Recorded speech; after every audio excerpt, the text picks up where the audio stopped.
7 दिन दिए हैं राजा परीक्षित को। राजा परीक्षित कहते हैं कि आप कह रहे हो कि मुझे मरना भी है और कुछ उपाय कर ले, बचना हो तो बच ले। अब बचने के लिए रहेगा क्या है? बचने के लिए क्या रहेगा? क्या कर सकते हैं बचने? क्या करें हम? तब राजा परीक्षित ने उसी समय अपना पूरा राजपाट अपने बच्चों को दिया और भगवान का भजन करने के लिए बाहर निकल गए। कोई कह रहा है कि यज्ञ करो, कोई कह रहा है अनुष्ठान करो, कोई कह रहा है ये करो, कोई कह रहा है वो करो। उसने कुछ नहीं करा, केवल करा सुखदेव जी महाराज के चरणों में जाकर बैठा। 7 दिन श्रीमद् भागवत कथा श्रवण करी, मतलब अपने चित्त को परमात्मा से जोड़ने का प्रयास कर, चित्त को परमात्मा से जुड़ा। तक्षक नाग आया, डसा था कि नहीं डसा था राजा परीक्षित को? बोलो बोलो, भागवत सुनिए ना। डसा।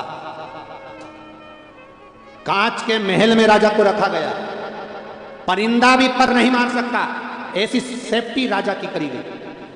पर अनार का रस अंदर जा रहा था और गिलास की नीचे जो पेंदी थी उस पेंदी के अंदर चिपक कर गया। पहले जो गिलास होते थे उन गिलास में नीचे से किनोर होती थी, आजकल तो एकदम फ्लैट होते हैं, पर नीचे किनोर होती थी। उस किनोर के अंदर फंसकर तक्षक नाग गया था, उसके अंदर फंसकर। और नाग ने जैसे ही राजा को देखा और नाग ने डस लिया।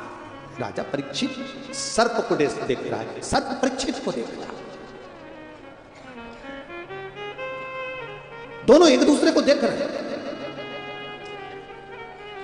मरने से पहले किए गए कर्म की पूरी फिल्म दिखाई जाती है। मृत्यु के पहले तुम्हें देखना पड़ेगा तुमने क्या करा।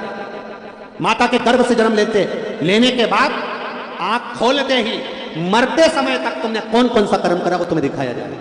इसलिए बार बार आपको भजन में कहा जाता है, मत बुरे कर्म कर बंदे वरना पछताएगा, भगवान की आंखों से तू बच नहीं पाएगा, तू बच नहीं पाएगा। अरे ओ अज्ञानी मत कर नादानी, तेरे कर्म का फल भी तू ही पाएगा, जैसा किया तूने तेरे आगे आएगा। मत बुरे कर्म कर बंदे वरना पछताएगा, भगवान की आंखों से तू बच नहीं पाएगा, तू बच नहीं पाएगा। आप दुनिया के सामने छल कर सकते हो, आप दुनिया के सामने कपट कर सकते हो, आप दुनिया के सामने बेईमानी कर सकते हो, आप कितना भी कैसा भी छल बेईमानी कपट प्रपंच कर रहे हो दुनिया के सामने कर सकते हो, और उसके सामने नहीं।